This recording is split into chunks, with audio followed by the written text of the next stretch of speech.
Hey folks, support for today's show comes from Squarespace. With beautiful templates created by world-class designers, Squarespace makes it easy to turn your idea into a new and unique website in just a few clicks. Squarespace's analytics helps you grow in real time. And if you have a question, their award-winning 24/7 customer support is there to help. Think it, dream it, make it with Squarespace. Head to squarespace.com for a free trial, and when you're ready to launch, use the offer code WTF to save 10% off your first purchase of a website or domain.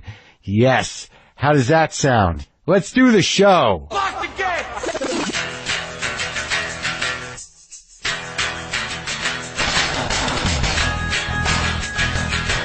All right, let's do this. How are you, what the fuckers? What the fuck buddies? What the fucking ears? What the fuck nicks? What's happening? I'm Marc Maron. This is my podcast, WTF. I feel a little better than I did the last time I talked to you, but geez, man. I'm okay. All right, I'm not complaining. I don't like to be misunderstood as complaining. Today on the show, George Schlatter is here. George Schlatter has been... He's like almost like a Zelig-like character, but he maintains the same form and disposition throughout all the years. He doesn't change, but he's always there somewhere in the background, lurking in the background of comedy, of television comedy. Schlatter is always there. Schlatter has always been there. Schlatter will probably always be there. But he did create Laugh-In, and it's celebrating its 50th anniversary. And Time Life has released the complete series on DVD, and that got him out in the world to talk to me. And I believe that you're actually, when I talk to George Schlatter, you're hearing what it sounds like to be pitched on something, to be hustled, to be cajoled with a true show business charm and wit into doing something. I believe I might have agreed to making a show with him, but I'm not sure. You'll have to parse it, because I'm not sure. I don't know if we're in business together or not, but it felt like a good part of the interview had something to do with that. We're sponsored today by Sonos, and I personally, honestly, I love Sonos. I have Sonos speakers throughout my house. I have them out here in the garage. I got my brother hooked up with some. They're great, actually. They are great.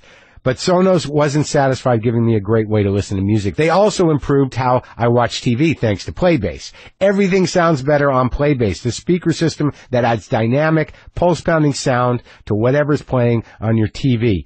Anything I watch through the Playbase, it's like, wow, it's a lot of bass on those cutaways on the Maddow show. It's a lot of, man, boy, when we cut away from the Chris Hayes, that bass sounds good. I've been watching The Deuce, David Simon's new HBO thing, and that's all great 70s music, and the soundtrack is great, so it really pounds it out on that Playbase. And it's not just for TV, actually. Playbase can also stream your favorite music, and you'll barely even notice it's there, since it's designed to sit right under your TV. It fills your room with epic home theater audio, and you can also add other Sonos speakers from other rooms to it. They sync up wirelessly. Right now, check this out. Sonos is offering WTF listeners 10% off your order of $2,500 or less for any product on Sonos.com. This offer is available for a limited time only and cannot be combined with other discounts or promotions.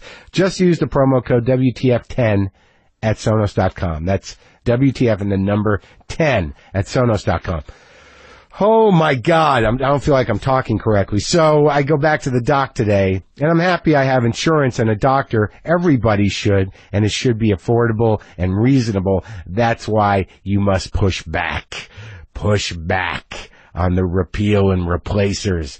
Yeah, you shouldn't be afraid that you're going to die of something in your mouth because you can't get it looked at other than going to an emergency room. Anyway, I went back to Dr. Gooey. Dr. Gooey in Pasadena. So they took all this stuff out and they sent it out to be biopsied. So in the back of my mind, I'm like, that's just hanging there. It was right around where I used to do the lozenges, right around where I used to do the occasional dip-a-doodle every once in a while to get the real, really get my brain jacked up and get the real hum of the nicotine buzz on. I'd occasionally dip. So, it says right there on the label, causes mouth cancer, causes teeth loss, causes gum disease, causes dumb disease. Yeah, you're dumb if you do it. But it's, you just ride a line with these dumb addictions. But, so they took all this shit out of my mouth and they sent it out to be biopsied today. I went back for the follow-up. Apparently everything's healing well, and they had not got the biopsy back a week later, and that's driving me fucking nuts. And then the doc looks at me and he's like, I didn't know how your face would look after I stitched it up. And I'm like, he goes, it looks fine. It's like, well, thanks for gambling. Thanks for rolling the dice. Thanks for not doing it, whatever. My lip's still numb and I can't talk right and it's hard to hold liquid in my mouth. But if that's the way it's going to be for the rest of my life, that's the way it's going to be. As you get older, things get cut off. Things get taken away. Things get moved. Things, you're just like a pirate. You might lose an eye or a leg, but you got a patch and you got a peg. So, everybody's a pirate eventually. Just chipping away. Life just chips away until you're just a pirate. So they called the biopsy place and they were like, do you want to wait? And they're going to fax it over. I'm like, how long is it? I don't want to be panicky guy in the lobby. So I drove away and Dr. Gooey called me, said it's exactly what we thought it was. It's a clogged salivary gland. It was just big and everything's okay. And thank God. But that terror that existed before hearing that news, if that's the way I'm going to go, that's what's going to happen to me. The guy who makes a living off his mouth is going to rot out. That's how it's going to go down. That terror just dissipated, obviously. I'm grateful that it is what it is and it isn't what I thought it was, right? And I get a little relief from that, but how am I going to change my life? Like, I'm never going to go back to nicotine lozenges. I'm not going to dip anymore. That's just stupid. I guess I won't smoke any more cigars either. It's just like these are one of those lessons. Not even if this wasn't caused by that shit. Like they start cutting shit out of you, you start to make compromises, right? Isn't that the way it's supposed to go? You lose a thing, maybe you live differently. Is that it? Is that the saying? If something is removed because of something you did, try not to do that anymore. Right? Isn't that the bumper sticker? So, folks, I should tell you to make sure to go pre-order our new book, Waiting for the Punch. You've heard about it. You can do it at marcmaron.com or by clicking the book links at WTFpod.com. And while you're over there at WTFpod.com, take a look around. Do you like the site? Do you wish you could have a site like that for your business or your artwork or your writing? Well, your site can stand out just like ours with Squarespace.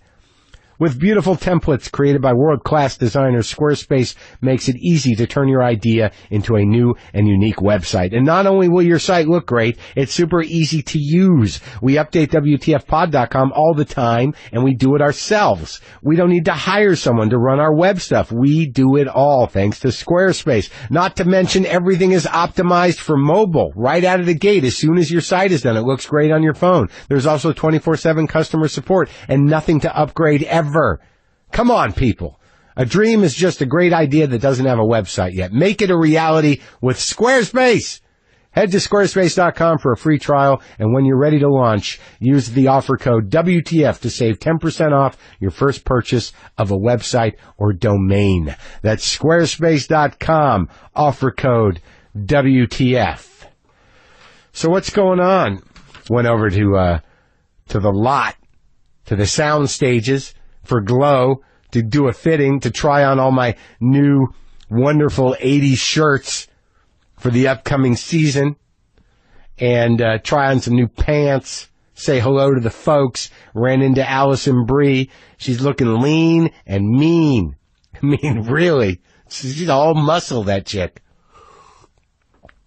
But we're excited. It's going to be fun. Also, really astounded and excited by all the feedback coming back from my special, Too Real, on Netflix. That will be there. Too Real will remain there on Netflix for you to watch. And you can get my last special, More Later, at Epix On Demand, I believe, and also on iTunes. I believe you can rent it or buy it on iTunes, and the special before that, Thinky Pain, is on Netflix. And there is an evolution, people. There's an arc. There's a landing. Okay? It all comes together. It's all going to come together right in time for everything to end miserably for everyone. That's Upbeat. I am Mr. Upbeat today. George Schlatter. This guy's a legend, and he's the real deal, and he's been in television for many years, and I think after you listen to this, we're probably making a new Laugh-In. I'm not going to commit to that, but I think that's where this was going. I believe that's what was happening during this conversation. The 50th anniversary box set of all the Laugh-Ins is available. I have it. It's quite the time capsule. It's on DVD. Time Life has put it out. You can get it now. And this is me and George Schlatter talking show business.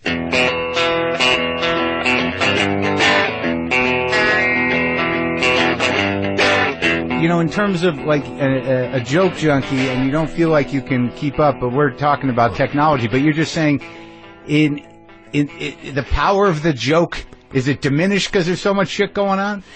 It's intimidating. I thought the other day, we're going to do a whole new thing. We may do a new Laugh-In. Oh, really? Yeah, and I thought, you know what I'm going to do? I'm going to come up with another way to do commercials. And I went through this whole thing about how I could get Sacha Baron to come in and do interrupt commercials and do non-commercial commercials. I had a whole vast plan, right? Yeah. And I was really proud of myself. So I picked up this morning's new LA Times, and they're doing it. So they're doing it in real life. Yeah, but no, they just talked about how or as a comedy show. You're saying that real life has become so non-ironic and farcical that comedy becomes difficult. Comedy becomes reality. Right. If you just look this morning, you can't beat that's Monty Python in Washington. I know. So what do we do? Now, are we all supposed to get serious now? I mean, I find that Laugh-In was a part of my childhood. I'm 53, so I remember seeing it. I remember it represented that there's a different world out there. Yes. Right? Because I was a kid.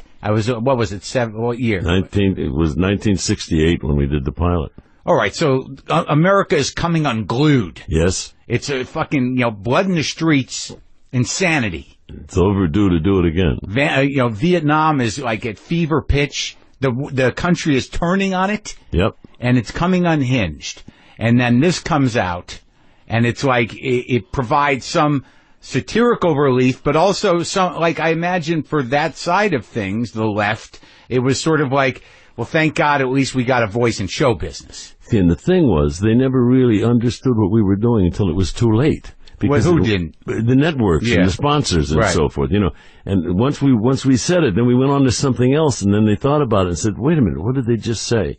And we were doing a thing the other day. I read how much money they're spending to promote and develop tobacco. Yeah. And how many people are dying. Right. And I looked back and I saw the salute we did to smoking. Right. And we said, smoking is good for you, no matter what they say. Smoking is good for you, so just ignore the AMA. And then you cut to Dan Rowan, and he says, sure, I saved the coupons. How do you got this swell iron lung? Right, yeah. And the network said, you can't put that. We have tobacco sponsors. Yeah, sure. And I said, it's going to go on. I'll lose them. Anyway, the sponsors wanted to stay on that show because they wanted the rating. Yeah. They didn't mind what we were saying. Right. That piece today is on the front page. So we haven't learned anything. We haven't learned anything. Well, the one thing we've learned is that corporate power trumps everything. Capitalism trumps everything, and if you can get enough suckers to buy your shit, then you'll keep selling it. This is true. Put that on a bumper sticker. Suckers. But it's now a science. It's gone beyond reality. When you read this morning's paper, you say, no, this is impossible. No, I know, but it isn't. And then you have to ask yourself, whose fault is this? What the hell happened? Has the bottom fallen out? That is truth that tenuous? It's not everybody sold out, Yeah. We were blamed with the Smothers Brothers and Laugh-In partially for ending the Vietnam War because we kept harping on it. And when people are laughing, they're learning. So you can say anything with a joke. That's right. Well, the thing is that as it has become more commodified, they are laughing and learning, but they may not be doing anything with that education. That's where we come in. Yeah. Oh, yeah. You got a team? Yeah. I'm gonna say, we're just putting out this collection of Laughing. 144 I know, it's beautiful. shows. I just got the box. Did you get it? Yeah. Okay. I got it yesterday, so I haven't watched it. All right. I wanted to be sure you got it. I know what it looks like. The box looks nice. Well, and it's 144 shows plus one whole reel of outtakes. Oh, great. Party reels and so on. Oh, those are funny. Just like a lot of outtakes of Goldie Hawn laughing at things. Yeah. Well, they asked me if we could do a show of outtakes. Yeah, and I said, yeah. Are you kidding? I aired my outtakes. I know, Laughing was an outtake. I know, I remember. But see, can we do that today? Today we've developed new rules. We've put up new barriers, new walls, and they're just ready to get knocked down. Well, I think the issue really becomes about the outlets. I think what you're talking about when you say you can't keep up is that content is available through so many different outlets, right? So, back in the day, and I'm nostalgic about 3 networks. I mean, because then, everybody was, really on the same Focused. page, give or take a show or two. Focused. Right? That's right. So, you had a lot of eyes, you had a lot of conversation, you didn't have people isolated in bubbles or, some people liked CBS, some people like NBC, but if a show was a show that people liked, everybody watched the whole fucking country. That's right. That's right. And now, I do a joke on stage about it. I say, it's gotten to the point where someone will come up to me and ask me if I've seen a show, and not only have I not heard of the show, but when they tell me where it's on, I don't know what that is. That's right. That's our fault. Is it whose? Yours? TV? It's our fault. Who are you representing here? Well, the world. We have become conformist. All the non-conform. I want to be a non-conformist like everybody else. Sure. Right. And we're letting them get by with it. What? So my new thing, it's going to go light years. Instead of trying to catch up, we've got to try to leapfrog over it. And then we own it again. What does that look like? I mean, it seems to me that, I did a little bit of research. There's a lot to do, so I figured, if I could just get you talking, I don't have to be fucking responsible. You got to blame somebody. But you did do a show that seemed it foreshadowed something that didn't go. Your first attempt at the variety show was something called Turn On? That wasn't a first attempt. That was once Laugh-In was a hit. And I went in and I could do anything. It was 60 years ago, and I was, You're making money for the I'm networks. arrogant now. But you want to see me with a 50 share? Oh, yeah. Jesus. Yeah. And so we went in to deliberately do a show that would break all the rules. And it was Turn On. And they bought it. What was the premise? The premise was just it was like a computerized television show. It all came in a computer, and there was no audience. It was the audience reaction were all sound effects. And now at that time, given that computers are just, we don't even look at them as unusual anymore. They're just part of our life. They're appendages, psychic appendages. Like I imagine at that time, 1969 was it? Yeah. So what was the concept? The computer, was this a 2001 style? Right. We had 2 guys sitting in front of a computer. Right. Giant thing, right? Giant. And he says, I've never programmed a program before. And he's heard computer sounds, and it was all of the stuff that at that point you couldn't even do. Like a Moog synthesizer. Yeah, that was it. It was Moog. And the Moog synthesizer, you're the only one that remembers that. Moog synthesizer was the soundtrack.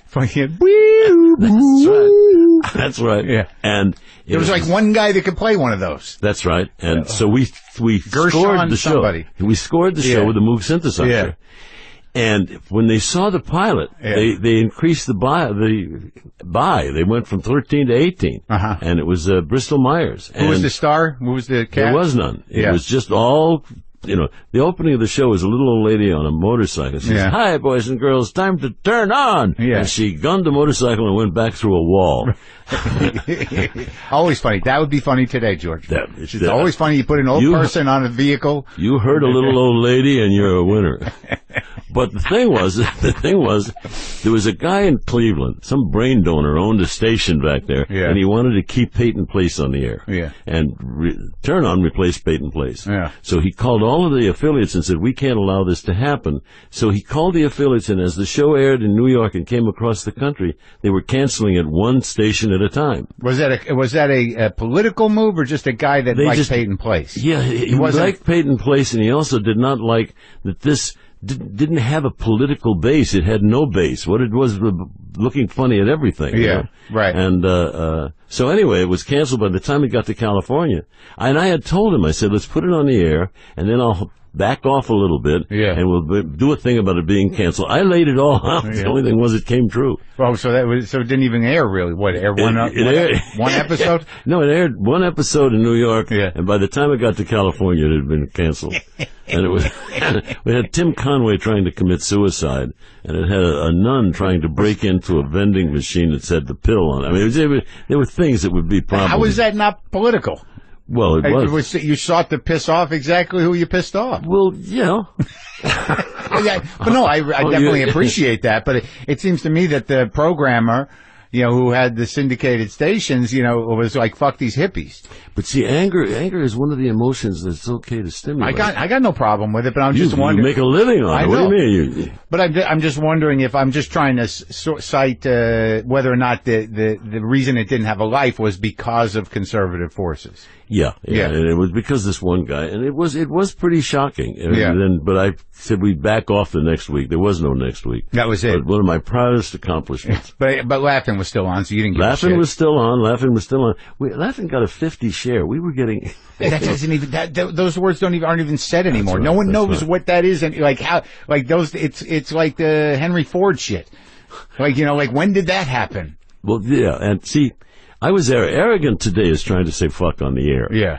We tried to avoid. We did the Farkle family, and we did look that up in your Funkin' Waggle. Right? Yeah. So we never did get to that, but there was always the threat. Where'd you start? I mean, how did it start for you in show business? Where do you come from? Well, where you came from is more colorful than where I came from. I don't know. What, a Jewish family from Albuquerque? Stop it. Yeah. Well, they started in Jersey. Everybody does. Yeah, of course. Yeah, one of the places. Jersey, Lower East Side. Actually, Jersey's the second stop, right? Yeah. And so you wound up here in this wonderful place. Yeah. Oh, God. You're Jewish? No, I wanted to be, but the operation scared me. I can't spare it. Anyway, but I mean, it's a long story. My mother was a concert violinist. My aunt was a concert pianist. I worked with the St. Louis Municipal Opera when I was a kid. You grew up in St. Louis? Yeah. Pre-Arch St. Louis. Well, yeah, and then we spent some time in East St. Louis. Yeah. I was the last white guy out of East St. Louis. That was colorful. But then we came out here. The story will take up your whole program. No, I get it. Very boring. Well, I think we've met a few times. I feel like I've done a show of yours at some point. I'm sure you have. I mean, you could be my kid. Yeah. I feel like I met you at the Laugh Factory years ago. You were producing something, and it's just the comedy people. One of my jobs was at Ciro's, and Ciro's became the comedy store. That's right. Well, that fascinates me. I know you know my buddy Cliff Nestoroff. What a piece of work. Has he moved into your house yet? He's trying to. What a piece of work. The condition is that I would move out. Oh, yeah, okay. What a piece of work he is. Can you imagine him walking into my office with that little silly hat? With the silly hat and his curiosity? Oh, his nerd encyclopedia of the history of comedy, bringing up people, third or second stringers that only you would know. He's the only person alive that knows some of those people. Herky Styles. Who knew Herky Styles but me? Did you know Herky Styles? Yes. That's why Cliff loves you. Oh yeah. Well, Cliff came in. I was amazed that he had done the research he has. He loves it. He loves it. But Ciro's... Get him to play the interview we did one night. They almost closed the place. But he is as knowledgeable as anybody about the history of show business. Yeah, well, I think I think he's a new generation of that, and it doesn't really exist anymore. There were guys that used to do what he does, years ago. But I don't think there's anybody as curious and as thorough with it, and saving and sort of bringing, making sure the legacy of these B-level comics is intact. But see, they were B-level. B-level is a definition, a description. Well, I just mean guys that people don't know. That's it. Yeah. That's a better description. I remember one time we were doing the Comedy Awards, and I wanted to book. B.S. Pulley was another guy that I knew very well, right? Yeah. But what's he famous for? You know what the BS stands for? B.S. Pulley was the most obscene comic in the world, other than the woman, Yeah. And the woman, which one?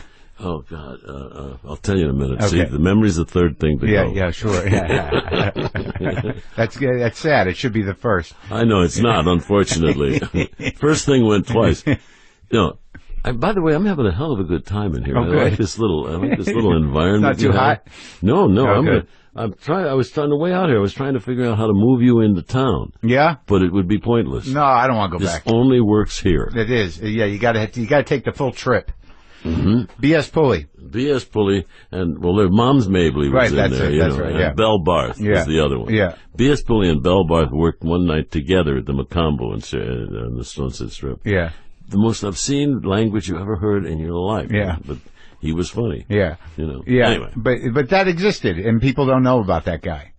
Well, they don't, unfortunately. It's just as well that they don't, because, you know, now today, the use of the language is abused. Once you drop the F-bomb on the stage, you can't say anything else. That is the joke. Right, but you know what you don't get is that, like, at that time, and I still think at this time, when you're in a live situation and somebody's out there on the ice doing dirty shit, it still has an impact. Yeah. You know, like, it still feels kind of weird and kind of electric and kind of wrong. Like, I can imagine seeing people like that, and back in the day on the Strip, even Red Fox, you know, early Richard Pryor, you know, or Lenny Bruce. I don't know if you knew Lenny Bruce. Oh, those are all my buddies. Right. So, like, I would imagine seeing Lenny, whether he was funny or not, was a very visceral and raw thing. Like, you knew you were kind of, like, something's like happening with this guy. Lenny didn't get in trouble, by the way, for dirty language. He got in trouble because he pissed off a judge, right? No, it was religion. Yeah. Religion was what hung up Lenny. What, the Catholics? Yeah. I mean, and his jokes about religion, about the Pope, and about Jesus, you know, that's what they couldn't tolerate. The language they could tolerate. They could have worked with the language. They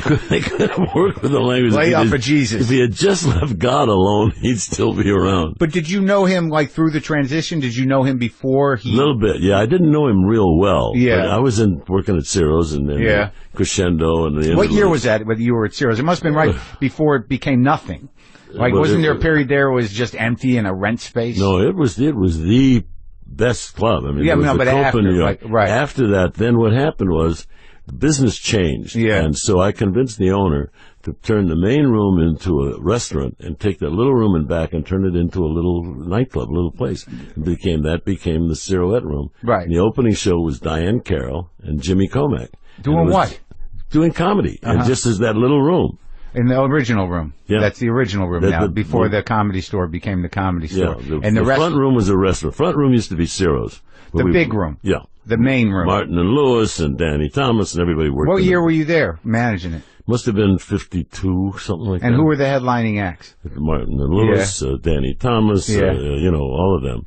And Red Skelton. Yeah. Red Skelton? Yeah, and Red Danny Skelton. Thomas? Red Skelton was interesting. He had this whole God image, you know. Yeah. But his dress rehearsal was the filthiest thing you ever saw in your life. And he had this wonderful, God love, you know. Yeah, yeah. And so one day they taped it by accident. They weren't supposed to. He fired the whole staff. Yeah. But Red was a piece of work. Yeah, Red Skelton was? Oh, yeah. How so? Like, I remember watching his show when I was a kid, the variety show. Yeah. He'd come out as the clown and did the faces. God love. Well, how was he a piece of work? Well, there were two Red Skeltons. There was the on-stage Red Skelton, and there was the after-hours Red Skelton. And I imagine you saw that with a lot of people. A lot. Danny Thomas also wasn't quite the Jesus freak he pretended to be. Hey, who the hell did I talk to? Who was it? Was it Norman Lear who started writing for Danny Thomas? Yeah. Like, was that who it was? Simmons and Lear, yeah. Okay, good. All right. I'm glad I have some memory. Mine's going too. That's good. But Norman Lear is a godsend. We should thank whoever created Norman Lear. We should thank him. But so, like, this on-stage, off-stage thing is sort of fascinating to me, given that I've been in show business now for, like, more than half of my life. Yeah. Part of what makes show business great is it's not so much the parties, but it's actually backstage. Just being backstage, knowing that you're about to enter that other space. Yes. And obviously how people use that backstage space can vary, you know, and there's extremes. So what, Red Skelton was a drinker? Well, he did a lot of stuff. I mean, but he was a lovely man. Yeah. But his offstage material and language was much different than the image he had on stage. So was Danny Thomas. Yeah. But was it funnier? Was it better? Oh, it was much better if you were like 9 years old, you know. And I did the first Danny Thomas specials. You know? Yeah. And so I remember we were going up to Vegas to book one of the shows. As we're getting on the plane, he kisses his hand. He goes, "Goodbye, God. I'll see you when I get back from Vegas." and he did. Well, are all those stories true about Danny Thomas? Oh, yeah. It would have been impossible for anybody to live up to the stories about Danny Thomas. It's kind of crazy. And Milton Berle's the one that nobody could have lived up to. But he was sort of shameless about it. He used to wave his dick around, didn't he? I'm the only person I know that ever saw it real. I thought a lot of people saw it. Well, not like this. Yeah. What did you do, George? I was like 9 years old. I was producing the Dinah Shore show. And Dinah wanted to do more comedy, and my whole background was comedy. Yeah. So I'm producing my first show as Milton Berle. With Dinah Shore. Yeah. Uh-huh. And Milton Berle walks in, closes the door, Yeah. and drops his pants and his shorts. Yeah. And I see this anaconda, you know, and I went, oh my God. And he inserts a suppository that looked like a submarine. Yeah. And he said, oh boy, these things are killing me. And then he said, now what did you want to talk about? Well, you can't after you've seen that. And then for the next 5 days, he'd slap me on the cheek and he said, how old are you? How old are you? You're gonna tell the king? How old are you? And finally, after about a week of this, I said, Mr. Berle, I'm not very old, and I wouldn't ever tell the king what's funny. But if you touch me once more, I'm going to knock you on your ass, and I know I'll get a laugh. Yeah. The greatest moment, he looked at me and he said, what took you so long? He wanted me to stand up to him. He was a piece of work. Do you think he was great? Oh, yeah. Oh, yeah. Milton Berle was one of the greatest technicians of all time. In terms of joke craft? Timing and craft, and, I mean, he taught comedy. He was brilliant. And at that time, like, you know, there's a lot of conversation. This is something that's interesting to me, somewhat, is that, you know, over the last decade, the idea of joke theft has become sort of paramount in attacking people. Sure. Which, you know, is understandable. If someone has an original bit, you know, fuck it, you know, you don't want to steal it. But, you know, you read Cliff's book, or I'm sure you've seen, that all those guys back then were sharing jokes. Well, yeah, I mean, it was, but you didn't have, back then, somebody would do a joke at the Copa in New York, and 2 hours later it would be on stage at Ciro's. But there wasn't the communication. Now, there's this wealth of access to everybody's material. Right. And, but also, like, it wasn't until the late 50s and the 60s that you got these guys who were point of view comics, who were personality driven, who the premium was put on creating your own material. I mean, that didn't really happen till later, right? Yeah. But you didn't really have the windows until later. You know, as television came along, you had more ability to put it out in the window. And comedy is such a fragile thing, but it's a valuable part of our environment. That's why I'm proud to view what you're doing here. Of course. Now, tell me about the variety show, because, like, when you were at Ciro's or wherever, was that your first job in show business, Ciro? No, I'd been with it's a really long story. I started out booking piano players for MCA. So you were like a manager, an agent? Yeah. Piano players at bars and shit? Yeah. Clubs? And got a gig for you in Vegas in the lounge kind of shit? That's right. Yeah. And while I was out late at night, I couldn't make any money on piano players, so I started booking strippers, and I was working for MCA. And when MCA found out I was booking strippers, they were livid. And booking strippers where? all over. I had like a thing. I had like a route where they were all working. But there weren't strip clubs then. They were burlesque clubs. So they were strip clubs. They were not like they are now. They were, you know, they were more in the shower. Right. You know. They weren't, you know. But my history is somewhat colorful. Not as colorful as yours, by the way.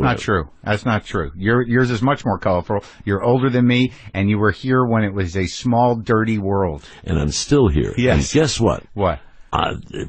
To me, now, this sounds weird. Yeah. I think this is the beginning. I think we have such a window now with all the new media and all the new devices and all the new technology and subject matter and access to information. If we use it right, we can really revolutionize the whole world for the better. Because the comics are what will make our survival. They'll certainly help.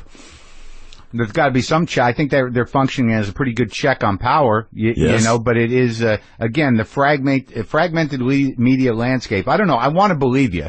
But I think that market forces, you know, are more powerful in that they keep making new outlets and new ideas and new things. And new rules. Right. And they keep paying people less and less. And then, you know, they get you on whatever. You know, I'm nostalgic for a time, not only for 3 networks, but when Hollywood, cause I look at the Dinosaur show that you did, you did how many years of that? It's a lot of years, right? A lot of years. I also did the Judy Garland show. Well, those 2 shows, when you look at the list of guest stars, see, these are people that you basically put on the entire neighborhood of Hollywood, and whoever was still alive and still around, whether they were working or they weren't working, stars from movies, comics, singers. That's right. And there were hundreds of them, and in my mind, they hold this mythic place because no one knows them anymore. You know, like if you go and you look at the list of people, like, oh my God, just for Dinah Shore, Edie Adams, Julie Andrews, Paul Anka, Eve Arden, Cliff Arquette, Pearl Bailey, Tony Bennett, Polly Burke, Joey Bishop, Pat Boone. Like these, you look at this list, and it's like the entire, like you must have had the whole town in. That's right. And we did it once a week on Sunday night, and we did it live. Yeah. And everybody seemed to, like, am I wrong in thinking that everyone knew each other? It was a community, the business was smaller, and everybody You got it. That's it. And it was a new business in a way. Well, now it's so vast, and there's so many agents and managers and it's so fragmented. I guess, like, you know, when you watch those roasts or whatever, you know, you're sort of like, I really wanted to believe that everybody knew each other and everybody kind of. They did. But I saw it's not gone. It's just different. And what we need is a real revolutionary. Okay. And it may be my time has finally arrived. Mahalia Jackson you had on there many times. Oh yeah. And she was a Michael Jackson. Great singer. Huh? Great singer, huh? Pearl Bailey and oh yeah. Al Hurt. But what happened at like the variety show in it? Because when I grew up, I remember, what do I remember? I remember Laughing. I remember the Smothers Brothers a little bit, but I remember Sonny and Cher, Tony Orlando and Dawn. Yes. That, you know, Carol Burnett show. Yes. That format. Yes. You know, when did that come to be? Like, when did that, you know, how was that the format? It grew out of vaudeville. And some of it grew out of burlesque and stuff, but it grew out of vaudeville, and they would come in and they would bring, you know, now today, nobody wants to do their hit. They want to introduce their next song. Yeah. So you don't have the magic we had then. They would come in and sing whatever it was that was familiar, whatever it was they were. But the idea was you had a host or a celebrity-driven thing where you'd have some dancing, you'd have some singing, you'd do a couple comedy sketches, That's it. maybe a little stand-up. That's it. It was a golden time. And there was tons of it, and that was your bread and butter. You were the guy, right? That's right. And why do you think that format didn't hold up? Because the business changed so much, you know, and then Vegas happened, and then... what happened in Vegas? Well, when Vegas, when Vegas happened, Vegas was only about 4 clubs in the old days. I used to work at the Frontier Hotel in Vegas, too, when Vegas was like... Doing what? I was a booker at the Frontier Hotel, and it was like when Vegas was Vegas. So my grandmother once said, it was nicer when the boys ran things. It was cleaner. Yeah. It was easier. Yeah. Everything could be done. You know? And so I, as a result, had some friends in Vegas. And I was like 19 years old. Yeah. But I knew everybody, and I could fix anything. Yeah. And like, so, what were the problems? Whatever the problem was, whether it was a girl or money or whatever, or a problem, and so drugs. And so I'd done a favor for them one time, and guy came to me, I think his name was Fungi. Yeah. And he said, I want to talk to you. I said, hi, how are you doing, Mr. Fungi? He said, look, we're very grateful to you for what you did. I said, good, that's fine. He said, we're grateful we want to do something for you. And I said, well, you don't have to, I'm fine. No, we're grateful. You don't understand, do you? What do you? He says, we want to do something for you. What do you need? I said, I don't need anything. I'm glad I could help. Yeah. And that's it. He said, well, okay, what do you want? I don't want, look, I'm glad I could help. Okay, who don't you like? Now, when somebody asks you that, you get very nervous. Yeah, I bet. But it was a very colorful time in Vegas. Well, did you know, like at that time, like I never got to talk to Shecky Green or Buddy Hackett or any of those guys. Those were all buddies. Oh yeah. And my grandparents would go to Vegas, and it used to mean something. They used to love it. They used to feel like you were special when you went there. Yeah, well, it was people got dressed up. Yeah. Oh yeah. And was it like when you saw because you've done shows with Sammy Davis, you've done shows with Frank Sinatra and stuff. Yeah. I mean, was it different? There was a sense of community. They were all friends, and after Sinatra's show, we would all go over to the thing, and we'd see the late night show with Rickles, or with Louis Prima, right? And there was a feeling of family. Yeah, you know? It wasn't so big. Right. And everybody was hanging out, everyone was eating together. Everybody knew everybody hung out together. It was a very colorful time.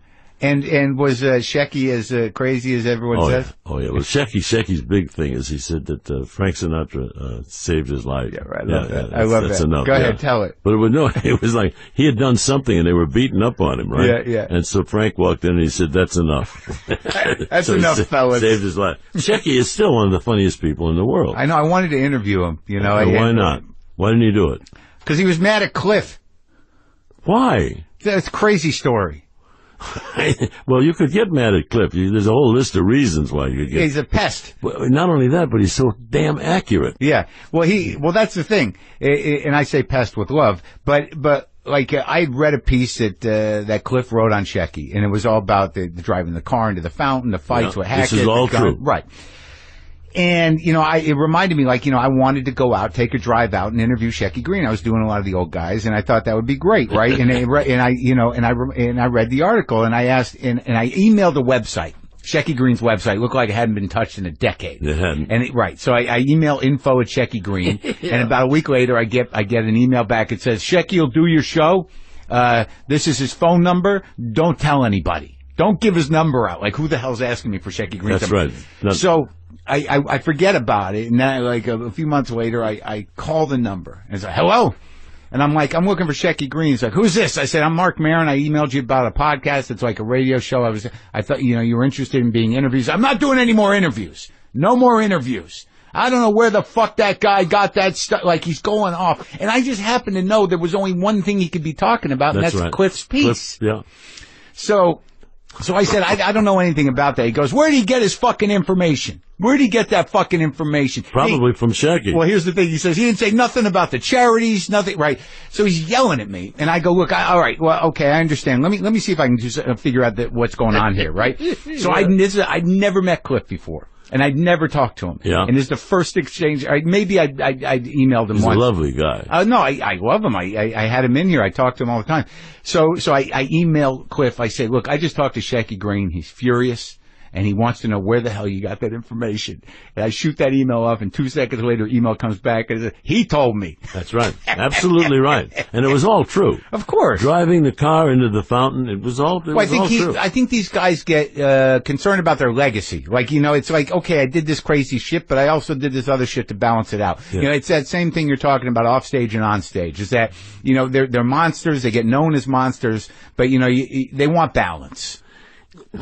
But their imbalance is their charm. Well, I know, but they want history. Not what you put in the window in the Mental Health Monthly. Right, I get it. Sure. But you worked with people like Pryor. You did a show with Pryor later on. What was? Yeah. I mean, at what phase was he at? Well, I worked when he was just a baby in the Village. I worked with. You were in the Village too? Oh, what are you, Zelig? No, I was all over the place. What were you doing in the Village? You working with Manny Roth? Yes. How do you know? You know a lot of people. But that's when I first met Richard. And Richard was working at a little club in the Village, and Richard occasionally used artificial stimulants. I heard that. And so people were talking. He would get angry, and he would lie on his back on the piano and do the whole show to the ceiling. Yeah. And that was before he broke out, right? That was when he was still doing like a more watered down version, more Cosby-ish. Yeah. Well, Cosby took a lot from Richard. Oh, really? Oh, yeah. So it went back the other way. That's what everybody said. Well, there's a lot of myths about Cosby, Yeah. One of them's turning out to be true. What was he, crazy? Yeah, it's something. Sick. He was sick. There's definitely, it's not a sympathetic position. Yeah, he's it's horrible. Richard was funny, and he was very funny. He was also troubled, Yeah, Manny Roth. The reason I know Manny Roth is because when I started doing comedy in the late 80s, Rafi DeLugoff, Art DeLugoff's son. Yeah. Oh, there's a credit. Yeah. Had, begun booking some comedy at the Gate, which was, sort of falling off. And there was weekend shows at the Gate.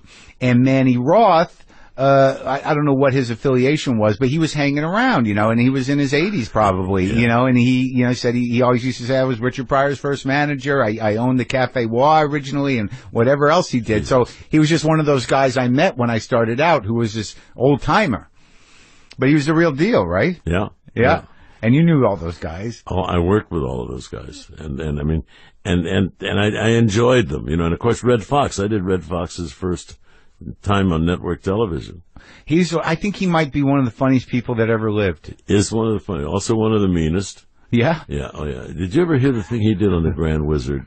No. I did a show called Soul, and it was the first all-black variety show. How long did that last? One show.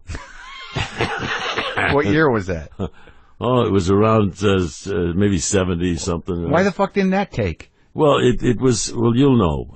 I couldn't sell it. Matter of fact, the show did very well.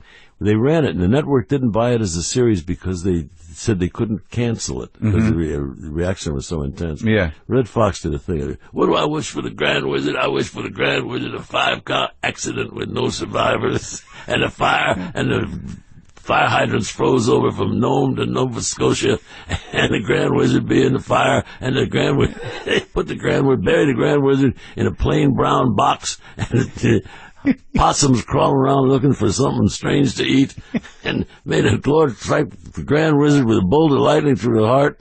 and just on and on. Oh yeah, it goes on and on. The Grand Wizard, and anyway, but Red Fox was really funny, but also disturbed. I did a lot of stuff with Red. Have you? I did a movie with Red. I did the only movie ever done on videotape at the time. Yeah, what was it? Called Norman, Is That You? It was Red Fox and Pearl Bailey. Yeah, what was the angle? Well, it was, well, here you go again. See, you were touching on all the things where I got in trouble. This was a couple. It was a white guy and a black guy, and they were a gay couple. And Red Fox was married to Pearl Bailey and came to Los Angeles to console his son because his wife had run off with somebody. Yeah. And that's the basic. And they find out that his son is gay. And when they find out, he walks in with this big, huge, gorgeous hooker. Yeah. And Pearl Bailey says, "Norman, is that you?"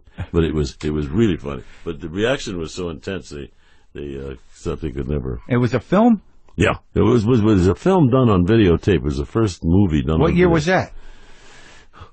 Oh, God, it had to be about 70, something like that, 72 or something. Really? See, and the thing is that where you are right now is right on the brink, right on the threshold of a whole new kind of show business. Because there are no rules anymore. Nobody has rules. Apparently. And boy, the sky's the limit with what you can do now. Well, but what's interesting though is what you're saying is that, I understand the sky's the limit, but like really, and I think it's optimistic and it's hopeful and I appreciate it. The sky's the limit in a sea of garbage. Yeah, but see, the limit is not language. The limit is not being able to use the F word. I know that. The limit is being able to put Obama on this show, No, I get that, but sadly, it seems to me, having just watched a 10-part documentary on Vietnam, that the cultural and political opposition to what our side or our ilk is looking at is really the same as it was in the 60s. It was invented in the 60s. Nixon's silent majority, the legacy of that is now in control of our government and our country. I don't think it's in control. I think it's only in control because we let it be. Yeah, because of the messaging. I get it. We let it be. But what I'm saying is that the pushback is not unlike what you were originally pushing back against. It's the same shit. They just need somebody with enough huevos that doesn't care about losing the job to come in and have fun. See, the thing is, anger isn't what you need. You need humor. You need fun. You need playful. You need something. Well, let me ask you this then. Having worked in all these, did you know Woody Allen when he was starting out? Very well, yeah. So you were in the Village. You were doing all this stuff previous. You were booking serials. You saw the transition of old timey show business into the 60s. You shepherded it in. You and Dennis Hopper and Hal Ashby and those guys. Hal Ashby, yeah. But that the transition was that TV didn't know what to do, movies didn't know what to do. So that's where you get Easy Rider, 5 Easy Pieces, Laugh-In, the Smothers Brothers. So there was a cultural shift that was leaning left and pushing up against what Lenny had laid out to begin with, right? Yeah, we knew what to do. It was just somebody having the huevos to do it. Right. So what? It seems to me that given that the movie you just told me about in 1972, that from early on, at some point you said, "Fuck these assholes, let's go." No. I said, "I love you. I want to help you." I never, no, Steve. Once you say fuck you, the fight is over. You got to say, hey, babe, I love you. What do you need? And then do whatever you want. You lie to them, and you can get by with it. Okay, yeah, well, that goes on both sides, buddy. Oh, well, it does, sure. except for the fact that they've got a day job. We can stay up all night long figuring out new and exciting diversions. So when you started making Laugh-In, who was in the room? What was the angle? What was it? You know, it was based upon a lie. I had been doing the show called The Best on Record, which was the early Grammy Awards. Yeah, and there was no award yet. We couldn't even make the awards until we got the money from the show. There was no Grammy Awards? But no, it's called The Best on Record. Right. And every award we gave had Henry Mancini's name on it because we had no money to make awards. Yeah. And so I was pretty much giving an award to anybody who'd show up. And this was a show? Yeah. But it was doing very well, and NBC wanted to do it again. And I said, no, guys, I've done it. I don't want to do that anymore. So I said, I'll do it one more year if you let me do one show my way with no interference.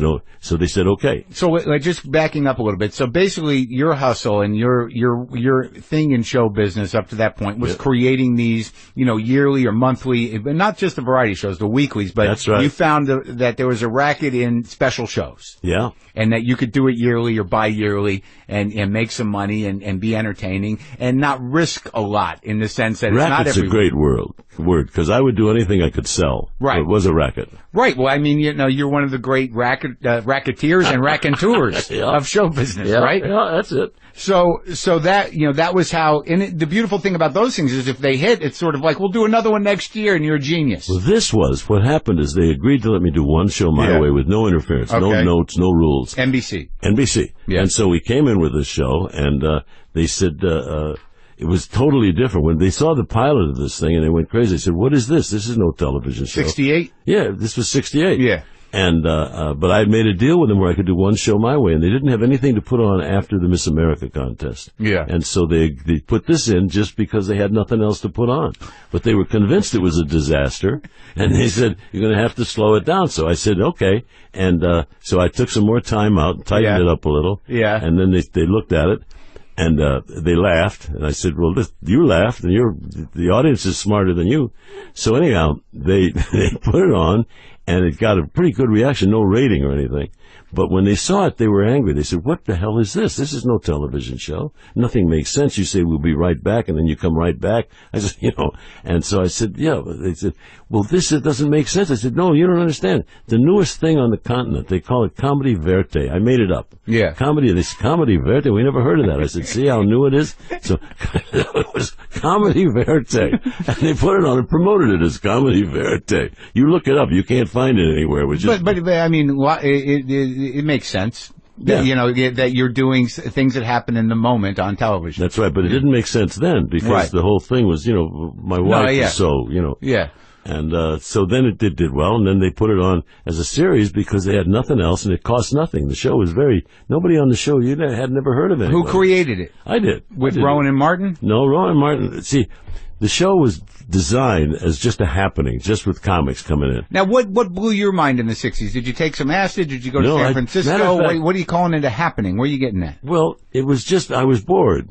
Right, but you weren't part of the. You didn't go investigate I never did counterculture. I had been burned, and I'd taken so much painkiller that I couldn't do anything. I still today can't do any kind of drugs. Yeah, but it's sad because I would have been a fun guy. Yeah, well, you're pretty fun. So you were just on the pulse of the counterculture. Yeah, it was bored. My own boredom prompted me into doing different things, and when I did Dinah, it was the same thing with Judy Garland. It was the same thing. We did stuff with them that they hadn't done before. Well, what phase was Judy Garland when you started working with her? Where she was great. Yeah, was she? How old was she? Was she was in trouble? 40s. Yeah, no. She had just gone back with Sid Luft, and I wanted to do the show, but I didn't know how to audition, so I said I didn't meet her until after I was hired. Yeah. So now my first meeting with Judy Garland, she said, I said, so you're Judy Garland. She said, so you're George Schlatter. I said, I didn't know what to say. Yeah. So I said, I don't care what you may have heard. There's no truth to the rumor that I'm difficult. Yeah. And she said, you're difficult? I said, see, even you've heard about it. From there, we just had fun with it. Just great fun. What made her great? It was magic. Part of it was the unbalanced. She was not a balanced person, but that enormity of that talent was so overwhelming, and her magic, and she enjoyed the audience as much as they enjoyed her. So just on all levels, she was funny, she could dance, she could dance, she could sing, and she could drink a lot of white wine. Yeah, and she was erratic. She was erratic, and then she had been married to Sid Luft. Yeah. And that was the He's problem. a producer, right? He was her husband. I don't know what he was. But, and so he said, "You're going to do the Judy show." And he said, "I want you to know I was married to her, and I can tell her to do anything, and whatever you want, I'll handle it." Yeah. And I said, "No." I said, "Let me explain. Yeah. You're her husband. I'm her producer. Yeah. I will never come in your house." And that's where we started out. And how long did you do her show? I did 6 of them. Yeah. That was it? Yeah. And then Judy loved me, but the network thought I was not cooperative. I mean, one of the things she sang Old Man River. Yeah. And they said, she can't sing Old Man River. I said, she can sing the Lord's Prayer. She can sing anything she wants. But they wanted a much more traditional variety show. With guest stars and so on. And this was an event. They said, well, it's just too intense. It's too high energy. So then they fired me. They brought in Norman Jewison. Norman Jewison came in and looked at the 6 shows I'd done. He said, those are perfect. That's exactly what I'd do. But in the meantime, I was gone. Got a lot of money. And so then you started to realize that that the suits didn't necessarily know everything. I mean, did you always sort of know that? You see, they're not the enemy. That's jeopardy. See, you can do something. You can sit down at a typewriter and start from nothing and do something. You can write, you can read, you can do, and they don't have those skills. And right. So you got to sell them on the idea, and they don't know anything, and then like they'll put a mental back. What they'll do is okay, so this sounds good. This kid. I don't want to interrupt you. You have to sell them that it's their idea. Right. That's a big help. Right, until it doesn't work, and then they need someone to blame. So they got to make sure they've got a network of people to blame that are going to take the hit. You're the first one, but then there's the guy, the other producer, that's a part of their team. He's going down. Yeah. Right? See, what do you want to do? What do you want to do next? Me? Yeah, because this is a temporary thing with you. I just acted on a Netflix show. I know, a big hit, by the way. Yeah, it seems to be. Glow, it's a huge hit. No, good. Can you imagine you with your background working with women wrestlers? No, I did. Sweet Jesus, help me. A lot of women I worked with. I know, and now this. It's all a big surprise to me, George. Everything. It shouldn't be a big surprise. You are a force field of energy and enthusiasm and fun. Yeah. And there's always a place for that. I like the fun part. You want fun. You're having a good time. Okay, bring my girlfriend in, make sure she knows. You could have a good time in an avalanche. I mean, this is I'm glad. So yeah, you know what? I must be a good hustler if you're putting this on me. I'm the guy that causes the avalanche, George. I'm not. There's a lot to be said for that. That's why I'm having a good time. But what do you want to do next? Because it's unlimited where you're going to go. Well, I'm taking a little break. I just did a stand-up special. I did the show for Netflix. I'd kind of like to do a nice little part in a movie. That'd be fun. Yeah. Yeah. Yeah, just something that works for me that I could, there's a few things I'd like to play some rock music. My dreams are small, George. You want to dream bigger. Okay. You want to give me a lesson in empire building? You know what I would do? One of the things, first of all, we're talking about doing a new Laugh-In. Yeah. And the time is right now because the facilities are there, technology I've got is there. No money, George. No, you don't have money, you make money. Okay. I thought you were pitching it to me No. You're trying to make me think it's my idea and maybe I'll find some backers. Hey, wait a minute. Let me write that down. No. All right, take this, okay? What? Take that. People watch television now. Yeah. They don't watch it like we used to watch it. No, they don't even watch it on television. That's right. They watch it on their cell phone. Sure. Right? So you make it smaller? You make the set smaller? That's right. We used to have, I've got a 30-inch set, now I've got a 2-inch set. What is it? What happened? I don't know. People, it takes less to occupy people's mind. See, where is there nothing? There's nothing on at 2:00 in the morning. That's our market? Yeah. Yeah, but that's beholden to time. No one's beholden to time. No, nobody cares about it. If you do a show, all right, here, try this. Okay. We do a show at 2:00 in the morning. There are no rules. Nobody's watching. Right. But you tape it. Your friends will tape it, and they'll run it in the morning. Nobody sits them down and watches television. They're going to watch it the next day by appointment, in sections. like we used to. Sure. 8:00 was Dinah show. At 7:00. No. Now, nobody does it. They tape it. It doesn't matter what time it's on. Exactly. It matters when they watch it. So we do a show at 2:00 in the morning. There are no rules, no interference, no money, but you don't need any money at 2:00 in the morning. Right. And you put that on, and then you do one show, and then you put on pieces of that every night. Yeah. And you do a show that airs every night, 2:00 in the morning. Yeah. And I guarantee you people would watch it. Sure. They would wait to hear what it was you said. Yeah. And they would see what you did and who you introduced. Yeah. There are people out there who are marvelous that are not on the air because there's no room. Yeah, they are on the air. They're just not on the air in any big way. That's it. Well, What is the big way, George? Where is this place that everybody's going to go? It's this window. Yeah. And the big way is the effect. If you can go on the air and do some political things, politics is now the new open window. You can say anything, and Donald Trump's making it so easy. Yeah. You don't even need to be in the Writers Guild. Yeah. All you have to do is quote him. Yeah. Well, what were some of the obstacles you had when creating the first Laugh-In? I mean, everything. So how did Rowan and Martin get involved? Because Timex wanted a host, and the show was designed without a host. Yeah. Rowan and Martin did one of the funniest nightclub acts ever. Really? So they wore tuxedos. They were older. You knew them? Oh, very well. From where did you see him in town? My wife Jolene used to do the Ernie Kovacs show, and so I became very friendly with Ernie Kovacs. And he's another unappreciated genius. Oh, he was. You would have loved Ernie. He would have loved you too. He's a nice guy. Oh God, delight. And what was it like? What he was such an abstract thinker. Yeah, we used to argue all the time. Yeah. Because my whole life was punchlines. Yeah. You know. And he never did a punchline. And I say, Ernie, you're so close to a joke. Just one word, and it's a punchline. He said, I don't want to do punchlines. Who needs closure? We would argue about this. So one night he calls me. He says, you got to come over to the studio. My wife Jolene was doing his show, and he'd tape at 2:00 in the morning, 3 o'clock. So he says, you come over right now. Yeah. So I go over to the studio, and he's doing a commercial for a car, and the car's on this raised stage, and Ernie says, this wonderful automobile, and he hits the fender, and it went through the floor. Yeah. And he says, now, is that a joke? I said, yeah, Ernie, that's a joke, all right. He just had to prove it to you. That's right. Joke. He did one thing to prove to me that he could do a punchline. But when Ernie died, Edie Adams wanted to go to work, and so I produced her nightclub act. Yeah. And we brought Rowan and Martin in as the opening act. Yeah. And they did a very funny nightclub act. It went on and on and on and on. And so we put them in because NBC wanted a host and Timex wanted a host. And no one knew those guys? Were they popular? Well, they were a big-time nightclub act. They were not television. Vegas and Reno and whatever. And they wore tuxedos and they did the same act. When they left stage, they never talked to each other till the next night when they came back out on stage. No kidding. They didn't get along too well. But anyhow, they was a great nightclub act.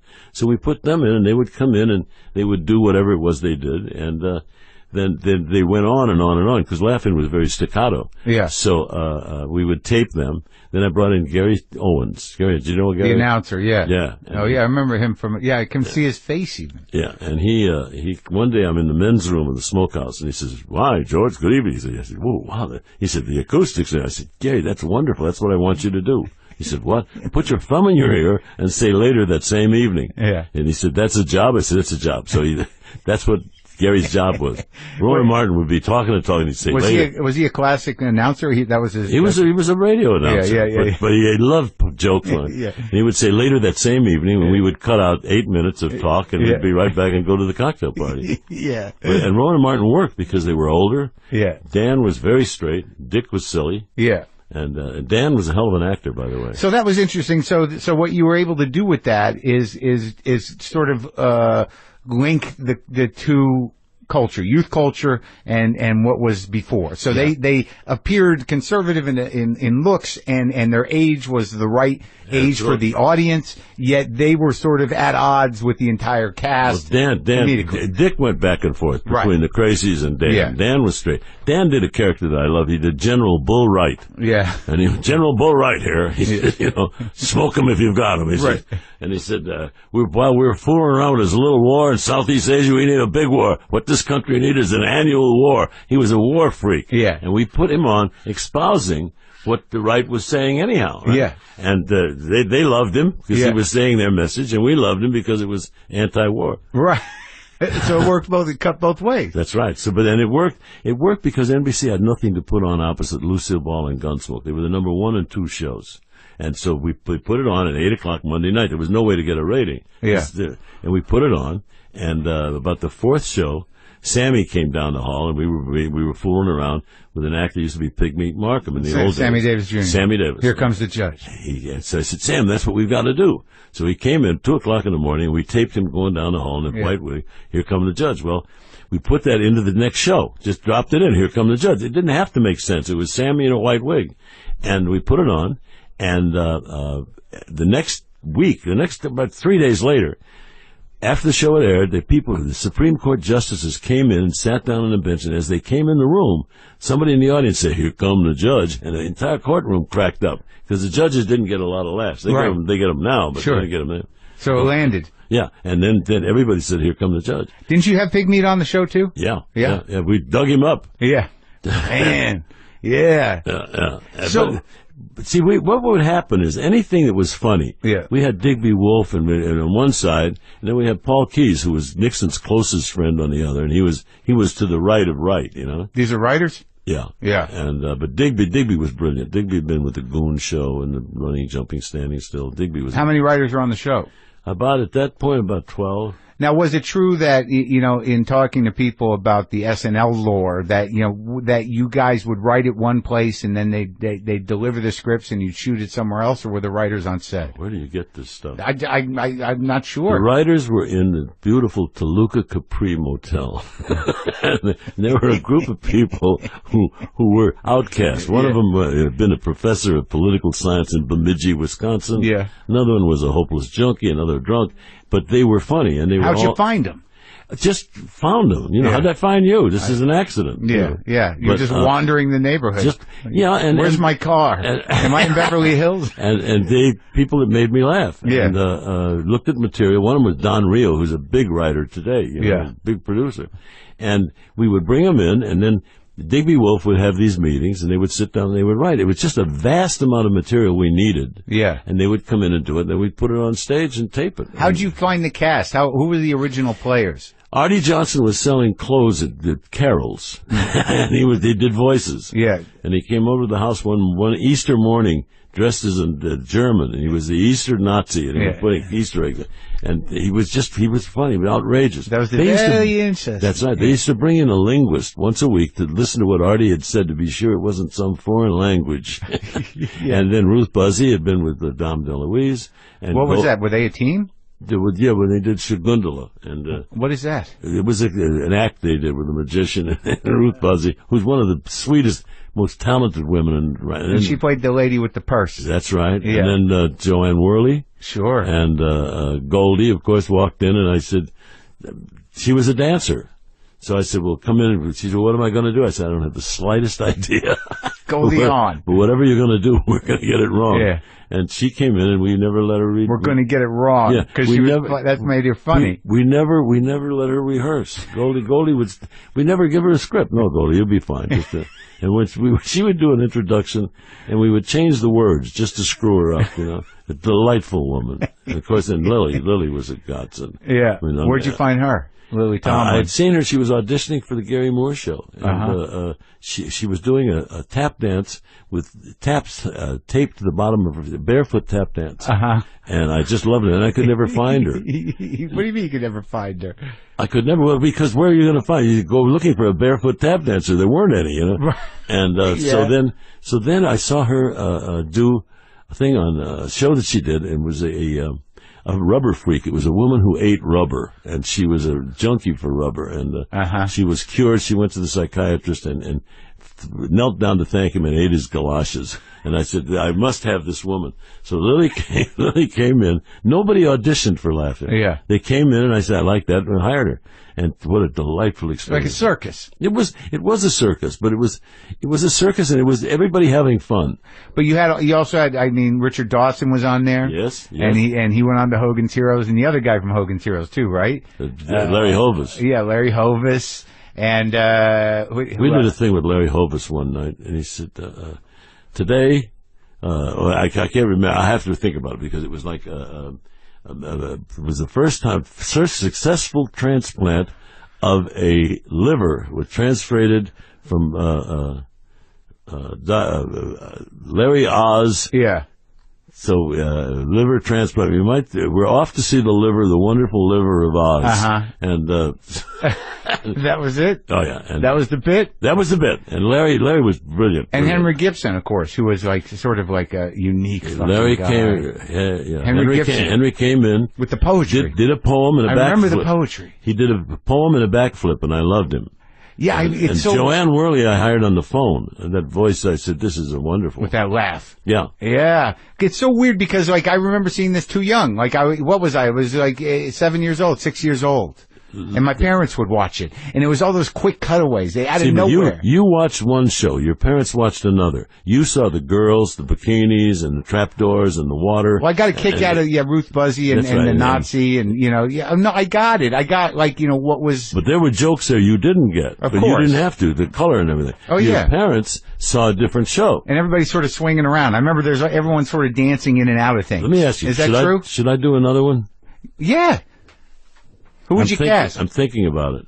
There are people out there who, the only show using these people is Saturday Night Live. Right. I mean, but there are people out here, yeah, there are tons. Who grew up on... Well, the question is, what would be the cultural signifier? Because right then, the 60s and the fashions of the 60s were being appropriated by the mainstream. Yeah. So there was, a sort of across-the-board new fashion. Yeah. And it was, kind of sexy and swingy and half hippie and half mod. Yeah. And that grounded the whole show aesthetically. How would you ground this show aesthetically now? First thing I think I would do, right? Yeah. Is probably bring you in as an advisor.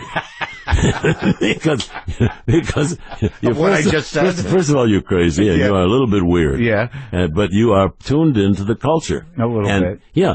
And we don't want to be at the center. We want to be on the periphery of it. We want to do things that nobody's doing. Well, I think one of the things that you guys did that I think that could work, and I think it comes from the original variety shows, is that there are definitely separate, huge markets and bubbles of show business. Yes. There's pop and musically, they seem very distinct to me. And I think that's happening with acting and comedy and everything else, that, because the market is fragmented so much that they're just you got people that watch certain shows that don't know what else is going on, that are very progressive. Then you got people that are watching very mainstream shows. But I think what the variety shows did to create the sense of community back in the day was you just cross-pollinated with all these different things with ease. Not like it's a freak show. Like everybody sort of fit in under the bubble of show business, right? Yeah. So I think it really becomes about using these people that really don't interact much in the marketplace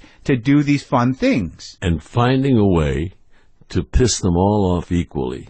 Okay. And to then, because what you got offended with here, you like there. And if we can do that as a happening, as a whirlpool of energy and fun and laugh, and we had no agenda other than just to be funny. But you did want to, but come on, you had a little bit of an agenda. Oh yeah, sure, but you were never aware of it because the next joke was so fast that you never really understood what we'd said the last time until it was too late. Now Hart and Lorne Michaels and Hart Pomerantz wrote for you briefly? Yeah, they came in from Canada, and Rowan Martin loved him, and NBC loved him because he was a sane voice in this wilderness of tumult and trouble and fun and happenings, Oh, really? He came out as the grounded guy? He came out kind of sane and quiet, and he was with Dan and Dick. Dan and Dick loved him.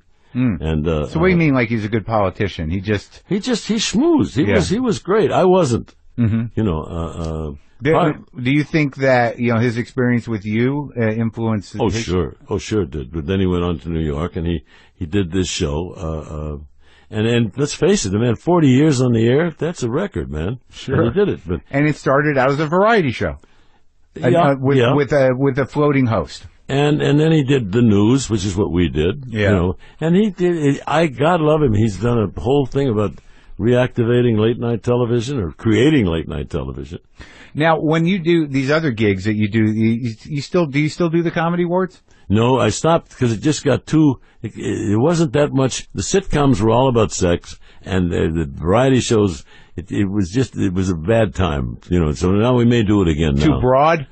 I mean, it was just. It got kind of seedy, The monologues were all dirty, and the sitcoms were all just sex, and there was a whole period there where there was not political humor, and I wasn't having fun anymore. And where do you But I may do it. I may do the Comedy Awards again, and I'm really seriously thinking about doing Laughing. Well, how do you feel about the roasts coming back? You like them? Yeah, the roasts are great. They did one last night with Like an in-house one at the Friars? No, it was But anyhow, it was a good show, and it's great. But it's a one joke kind of a thing, you know. It's people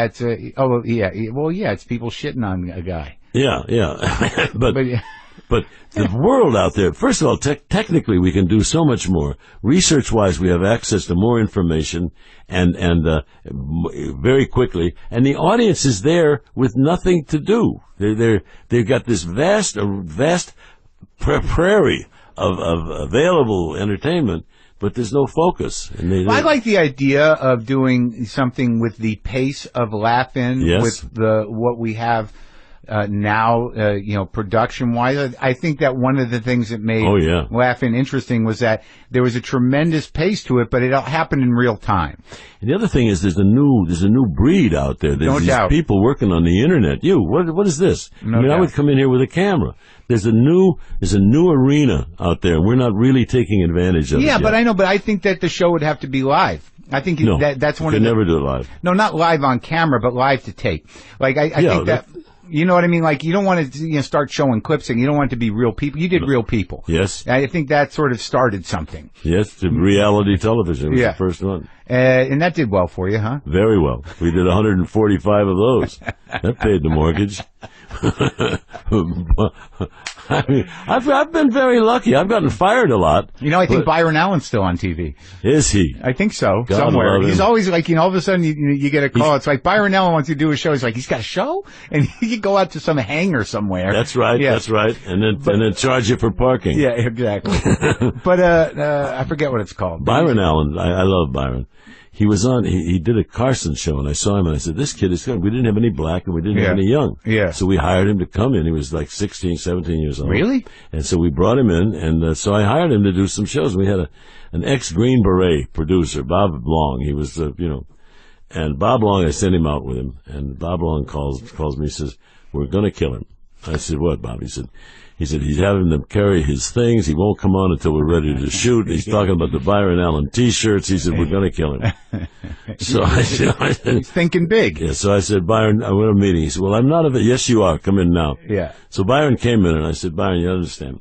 Half of the world hates you because you're young. Yeah. The other half of the world hates you because you're black. Yeah. I hate you because you're stupid. Yeah. No, we're not going to do that anymore. And then he behaved himself, and he went on, and his mother is his manager. Yeah. Byron's a bright little guy. Yeah. Smart guy. He works his angles, and he's always on television. Yes, he is. See, my point is that, like, how much were you influenced by? It just dawned on me that the pace of Laugh-In is sort of Marx Brothers-y. My own. You like the Marx Brothers? Yeah, I loved them. I did Groucho's last variety show. How old was he? Oh, he was very old. Very old. Always, he seemed like a great guest at parties. Yeah, I called him up and I said, Groucho, I said, Mr. Mark, my name is George Schlatter. He said, that's your problem. And I said, we want you to do the Bill Cosby show. He said, who is he? And I said, he's a comedian. I never heard of him. He said, is there any money? I said, yeah. He said, that's not enough. I mean, he just abused me on the phone. And he came in and sat down. That's your problem. That's your problem.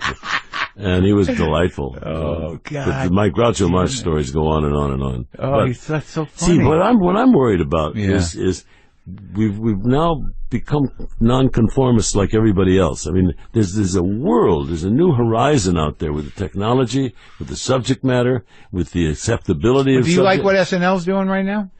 Some of it, yeah. Some of it, I think it's too long, and it depends on the host entirely. If we do Laugh-In again, I won't have a host. I'll just have different stars come in and talk. Really? Yeah. Why? I mean, who has to say good evening? I'm your host. The minute you do that, the whole show takes another thing. I guess, but like that seemed to be the anchor of the original idea was to find that somebody to move that through. The original idea, the cast is what makes Saturday Night Live. No, I get that, but then it's just sketches. It doesn't have to be. I mean, there's so many possibilities now that we don't explore because we want to be a nonconformist like everybody else. Another Saturday Night Live. You don't need another Saturday Night Live. No, I know that. I know. That's why I'm saying. What you need is a new form. Well, why wouldn't? I guess, but I wouldn't do a musical number in a new show. But you're saying that everyone's a nonconformist, but it sounds to me that there's something about some of these older structures that have been forgotten. Yes. And that might work again. It would.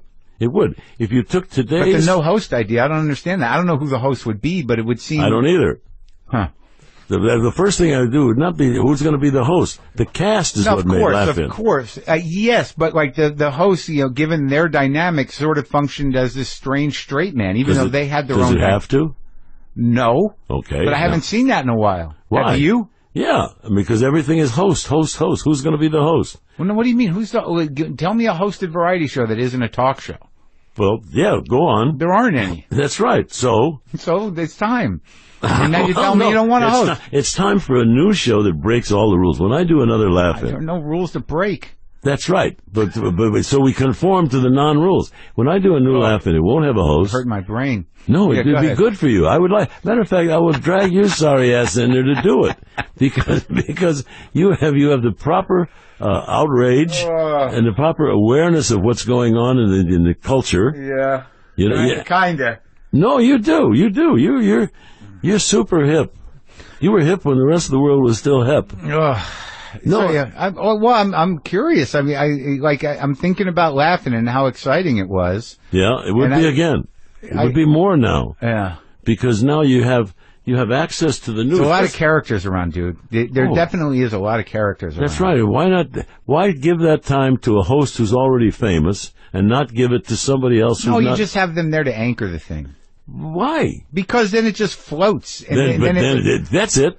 Yeah, float's the right word. Uh-huh.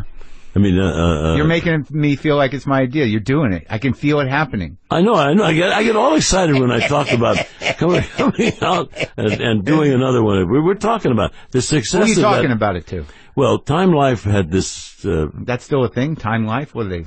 So I sent you the collection. I have the collection. I know. That's from Time Life? Yeah. Oh, look at that. That's it. I just remember the books. You get 3 for free, and then you get the rest for No, this is a whole deal. You open that box, and you'll see. I'm not talking about the box. I'm talking about the old days when they had the Time Life library. Yeah, well, not but the old days. I don't want you to talk about the old days anymore. I want you to talk about the next thing. Okay. The next thing is what's going to happen. And the next thing will take advantage of the fact that you've got a computer here, the fact that on your cell phone you can do a movie on your cell phone. Yeah. This is the opening bit, a guy that doesn't know where to watch something and nothing's working. That's true. That's it. And that's the truth. That's the truth. People don't watch television anymore. I know. I'm excited about it. So who's going to produce? Well, that's another. Well, first of all, there are other producers out there. Yeah. You're doing some stuff right now that I could use as you do it. Yeah. Put it on the air. Yeah. And I saw a kid the other day, unbelievable, just card tricks. You could take him and do funny card tricks with him, and just the visual of it would be exciting. Sure. If you throw away all the rules. Yeah. And you say, okay, we're not going to do the F word and we're not going to whatever, but we're going to do political. I mean, I think Sean Hannity's the funniest man on the air. You want to use for Sean? Oh, yeah. I'd put Sean Hannity in him. No, I'd do a tribute to Sean Hannity. I mean, help me, Jesus. Yeah. I mean, he'd probably do it. And Rush Limbaugh I would do. Rush Limbaugh must be watched. It's like an accident. You're not proud that you saw it, but we had to see it. Well, he's a showman. There's no doubt that these guys... he's a clown. He's a balloon buffoon, I call him. Well, I mean, that's really what's at the core and what's, the biggest joke for people who run a little deeper than the people that think they're watching the news is that these guys are hucksters. They're clowns. They're show business people. That's right. That's right. But nobody's Carnival show. Nobody. That's right. P.T. Barnum's alive. Yep. Nobody. He's in the White House. I mean, when he's in the White House. Hey, come on, will you tell me, how does he get the hair that color? I don't know, but I heard that whatever he's using is making him nuts. He belongs in the home. He really does. He belongs in Silly City in a rubber room. There's your open. But Trump in the home. That's right. But he's our president. I know. I like her. Mm. Ooh. Yeah, of course you like her. You want her to be a dancer on the new Laugh-In? Even more. I thought we were getting dirty. I would offer her a shot on new Laugh-In. Sure you would. Yeah. You could probably get that. And I like the new son who doesn't remember meeting with the Russians. I don't know. He remembers now. Well, yeah. Oh, I remember that. Now, how did that happen? They just need their memory jogged by investigative reporters. He needs the memory jogged by us. Uh-huh. He needs for us to come in there and do a character. I'm understanding now the broad palette of your brain, and I like it. I like what you're saying, and when I frame it in the context of the original Laugh-In, I kind of half see it. But you'll see it. There's no way to stop it because it must happen because of our national boredom. But it's a very aggravated boredom in the sense that there's no shortage of shit to distract and engage, and yet you're still bored. That's something other than boredom. That's beyond boredom. It's paralysis. And you're only 2 degrees away from funny. when you get all of that stuff you just mentioned, you're a hell of a salesman. When you get past all the stuff you just mentioned, cue the audience, and the audience will be there waiting to laugh. We're waiting to laugh at something. That's how Trump got elected. I feel like you're offering me a job. Are you offering me a job? Yeah. We may have to move this environment a little. You got to see. Do people see what this is? Some people know what it is. This is wonderful. This could be one set on the new Laugh-In. Oh, and you know what? Yeah, you got it. You got it. I don't think I can afford this many books and records and toys and things. Yeah, take the new Laugh-In, put you and the new Laugh-In in this set, and I guarantee you, within 2 weeks, you are already famous. What am I talking about? I'd just be a bit, though. You'd only use me for 2-second shots of me saying I don't need any. I would only use anybody for 2 seconds. To me, and then no, we would do more than that. No. But you want to do that pace again, don't you? Where you just cut away to ridiculousness. But you would bring the necessary intellectual input into that show. So I could be like a part of the brain. See, because you're on the periphery of the establishment. You're almost I'm definitely normal. on the periphery of the establishment. You're almost normal, but not. No. And that's very promising don't tell for my anybody. world. Don't tell anybody. No, I wouldn't. Who would believe it? I know, right? I'm having more damn fun than I've ever had with my clothes on. Stop it. You've had better times with better people. Well, okay. That was an easy sale. Yeah. No, we will do it. We're going to do a new Laugh-In. We're going to do it. I may do it. See what happens. You're hiding something. You've already talked to me. I hide a lot. Yeah. Oh, sure. You think I got here by the bus? Everything I do is hiding something. I mean, no, I didn't think you got here by the bus. No, but the thing is, I love that saying. there's more stuff to be done that we're not doing. I know. All right, so we'll talk again. This please, was good. Let's do it. No. I'm going to watch the shows. I don't know if this worked or not. It worked for me because I had a good time. Yeah, no, I had a good time. And we will do it again. Yeah, we're going to do Laugh-In, right? I've got to tell you right now. Yeah. Right now, I will put you on the pilot, the first show for sure, and we'll tape it in here. On a phone? No, not on a phone. We'll tape. No, because you have. You have more fun than people are allowed to have with their clothes on. I know. I just had George Schlatter over. Do you know him? I used to. I knew his, but he didn't come over here on a bus. See, I dropped off some stuff here you may use. Oh, I think the high point was, my name's George Schlatter. That's your problem. I wish I knew Groucho Marx. Oh God, it was funny. It was funny. He was. It's just always the brain was just popping, huh? He brought his secretary with him. Yeah. And so she said, we taped some stuff with Groucho. Yeah. And I said, that's it. She said, what do you mean that's it? I said, well, we've got everything we need. She said, you can't send him home now. She said, I've got enough stuff in him. He'll be up for 3 days. And she said, you can't send him home now. So we went in and Groucho was there. She was in the dressing room naked, dancing, keeping Groucho's attention. Yeah. I mean, I'm talking about writing a book, but the problem is my life is so weird that nobody's going to believe a lot of it. Well, just ask Cliff to hang out. Oh. He'll write it with you. Yeah, well, he's working on it. He took some notes. Yeah. Yeah, he's a piece of work, isn't he? Do you see him? I talked to him, sure. Yeah, I mean, I when I started reading him, I had him on this show, and because I thought he needed his mind and his writing needed to be out in the world, and we just produced a series of podcasts with him. Well, that's good because he needs that window. Yeah, no, I'm a big Cliff fan because he fools you the way he looks and the way he writes and the way he researches. He fools you. He is in it, man. He lives in the rabbit hole of show business. And he's the rabbit. He is the rabbit. There's no fucking doubt he's the rabbit. I know. He's having more fun than you're allowed to have. Oh, good. And the book is doing well. It's great. We did a couple of personal appearances together. Oh, good. And I was not invited back. Okay. I think I may have been a bit disruptive. Well, that's all right. He's going to rotate all the guys that still remember the guys that he gives a shit about through. You know, there's only about 8 left. I know. It's sad. You? Now, what are you doing the rest of today, or is this it? I talked to you, and then I'm actually going to go play guitar with some guys for the first time ever.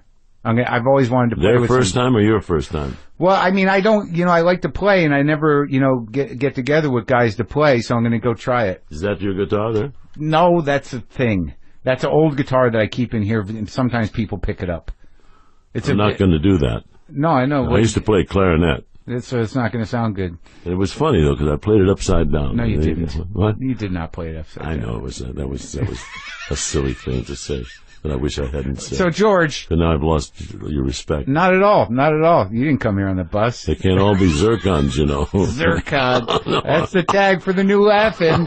They can't all be zircons.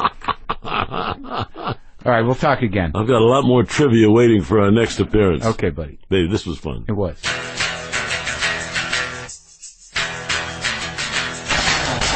All right. Folks, that's it. Am I doing a show with George Schlatter? Is that what happened there? I can't tell. Let me know. Don't forget to pre-order our new book, Waiting for the Punch, and when you do, use your proof of purchase to enter our podcast fan sweepstakes. You can win a king-size mattress from Casper or a 3-piece luggage set from Away, plus signed posters from me. Go to marcmaronbook.com or click the book links at WTFpod.com to pre-order and enter to win. I've got the Black Les Paul out here plugged into the little Fender Champ, and that's going to make some major sonic mush.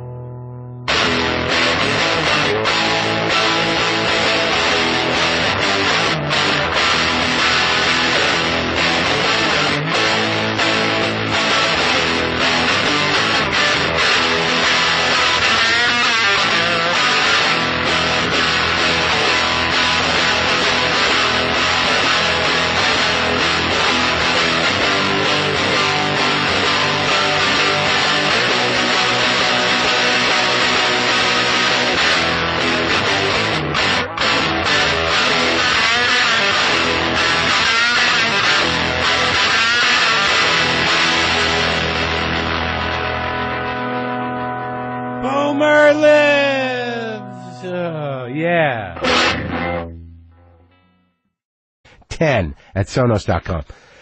Oh my God, I don't feel like I'm talking correctly. So I go back to the doc today, and I'm happy I have insurance and a doctor. Everybody should, and it should be affordable and reasonable. That's why you must push back. Push back on the repeal and replacers. Yeah, you shouldn't be afraid that you're going to die of something in your mouth because you can't get it looked at other than going to an emergency room. Anyway, I went back to Dr. Gooey. Dr. Gooey in Pasadena. So they took all this stuff out and they sent it out to be biopsied. So in the back of my mind, I'm like, that's just hanging there. It was right around where I used to do the lozenges, right around where I used to do the occasional dip-a-doodle every once in a while to get the real, really get my brain jacked up and get the real hum of the nicotine buzz on. I'd occasionally dip. So it says right there on the label, causes mouth cancer, causes teeth loss, causes gum disease, causes dumb disease. Yeah, you're dumb if you do it. But it's, you just ride a line with these dumb addictions. But, so they took all this shit out of my mouth and they sent it out to be biopsied today. I went back for the follow-up. Apparently everything's healing well, and they had not got the biopsy back a week later, and that's driving me fucking nuts. And then the doc looks at me and he's like, I didn't know how your face would look after he stitched it up. And I'm like, he goes, it looks fine. It's like, well, thanks for gambling. Thanks for rolling the dice. Thanks for not doing it, whatever. My lip's still numb and I can't talk right and it's hard to hold liquid in my mouth. But if that's the way it's going to be for the rest of my life, that's the way it's going to be. As you get older, things get cut off. Things get taken away. Things get moved. Things, you're just like a pirate. You might lose an eye or a leg, but you got a patch and you got a thing. a peg. So, everybody's a pirate eventually. Just chipping away. Life just chips away until you're just a pirate. So they called the biopsy place and they were like, "Do you want to wait?" And they're going to fax it over. I'm like, how long is it? I don't want to be panicky guy in the lobby. So I drove away, and Dr. Gooey called me. He said, "It's exactly what we thought it was. It's clogged salivary gland. It was just big, and everything's okay." And thank God. But that terror that existed before hearing that news, of that's the way I'm going to go, that's what's going to happen to me, the guy who makes a living off his mouth is going to rot out, that's how it's going to go down, that terror just dissipated, obviously. I'm grateful that it is what it is and it isn't what I thought it was, right? And I get a little relief from that, but how am I going to change my life?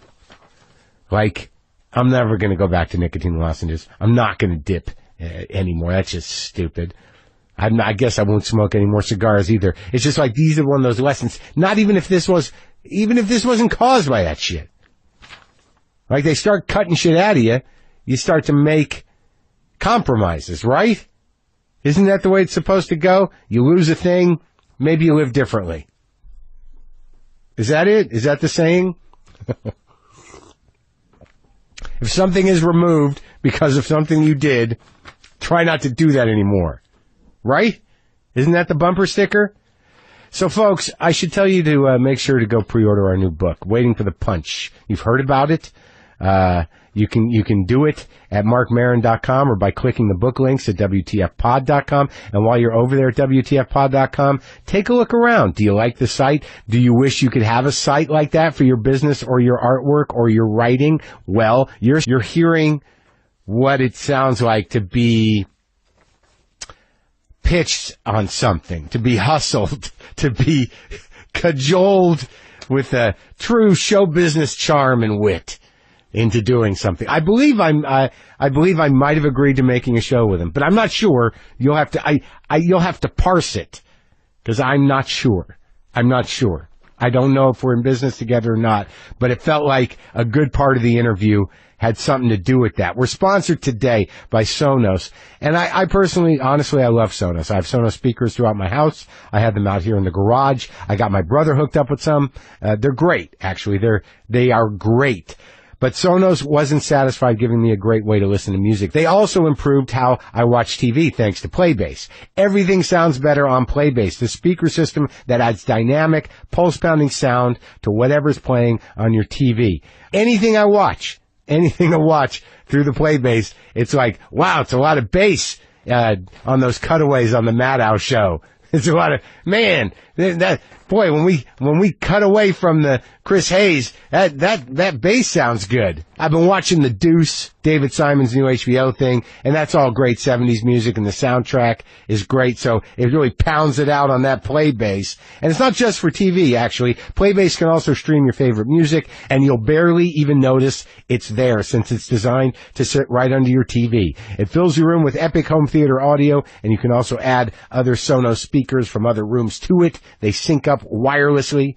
Right now, check this out. Sonos is offering WTF listeners 10% off your order of $2,500 or less for any product on Sonos.com. This offer is available for a limited time only and cannot be combined with other discounts or promotions. Just use the promo code WTF10 at Sonos.com. That's WTF and the number. Hey folks, support for today's show comes from Squarespace. With beautiful templates created by world-class designers, Squarespace makes it easy to turn your idea into a new and unique website in just a few clicks. Squarespace's analytics helps you grow in real time. And if you have a question, their award-winning 24/7 customer support is there to help. Think it, dream it, make it with Squarespace. Head to squarespace.com for a free trial, and when you're ready to launch, use the offer code WTF to save 10% off your first purchase of a website or domain.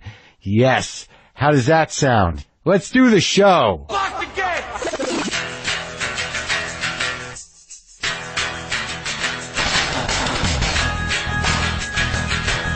All right, let's do this. How are you, what the fuckers? What the fuck buddies? What the fucking ears? What the fuck nicks? What's happening? I'm Marc Maron. This is my podcast, WTF. I feel a little better than I did the last time I talked to you, but geez, man. I'm okay.